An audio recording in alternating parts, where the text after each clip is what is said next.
So what is grit talk? Well, grit stands for goals and regulation of self and imagery and your thoughts or your self-talk.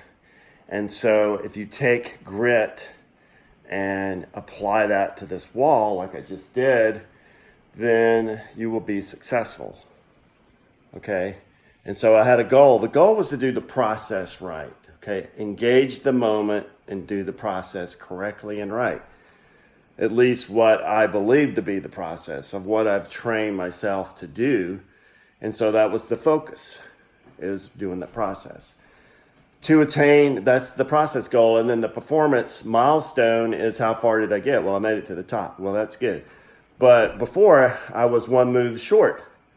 But you can still consider that successful as well, depending on your progress.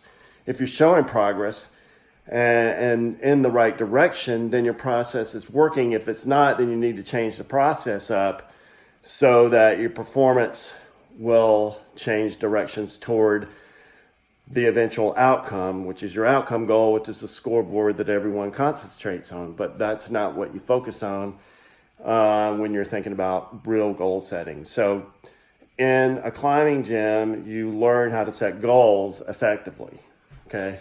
And then I have to regulate myself. I had to do the proper breathing, okay, so that I can maintain my heart rate. And if you maintain your proper regulation, then your fine motor skills are going to be better in tune. And your imagery is going to be better because your imagery is attached to that part of your brain which needs oxygen and needs to be a confident, relaxed position. Not relaxed like you're trying to sleep, but a focused and confident and not over tensed up kind of mindset. Because if your mind's all jacked up, then your body's going to be jacked up. Imagery. Well, you got to see you're successful. And as I demonstrated in my video, is that I had to use positive self-talk and I had to encourage myself. And when you do that, it basically, you can trick your brain. You know, you start losing the focus. Well, if you're telling the brain to focus, hey, it might listen, and it did today. So believe that you can do it. If you have belief, then you're going to put forth the effort to train, okay?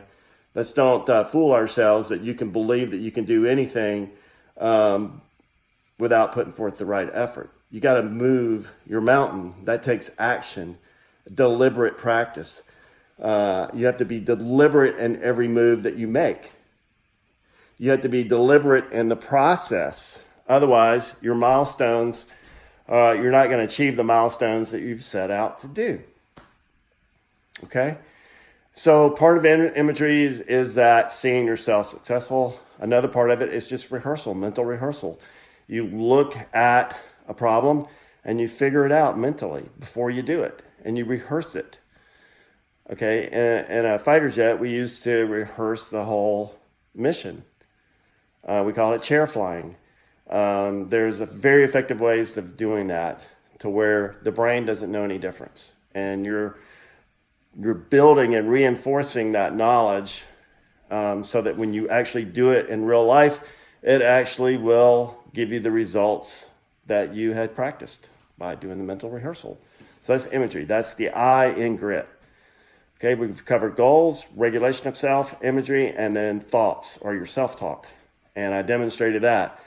I mean, you got to be positive and motivational self-talk. There's instructional self-talk. I mean, you can use negative self-talk on yourself if you need to get your ass in gear. But once you're in the groove and you're trying to achieve a specific objective, then you need to keep it on the positive side. But if negative self-talk works for you, hey, I'm all for that. You know, whatever works for you. But the thing is that a lot of people don't have any plan of action. They really don't know what works for them. They just kind of shooting in the dart, or shoot. You know, if you're throwing darts at a dartboard with your eyes closed, I'm not sure if you're going to hit the dartboard. Sometimes you will, sometimes you won't. Okay, so don't fool yourself into believing that you don't have to put forth the effort. You don't have to move your mountain. You don't have to get up and be deliberate in everything you do. And don't fool yourself that you can sit here and talk negative about yourself and get positive performance. If it works for you, go for it. Okay. But what I've seen is that you're fooling yourself if you believe that. So pick what works for you, proceed with a plan of action, and then adapt the plan as you go so that you get the performance that you intend or want to have as you progress up toward your objective, your final outcome goal. Okay, don't fool yourself, guys. Check 6.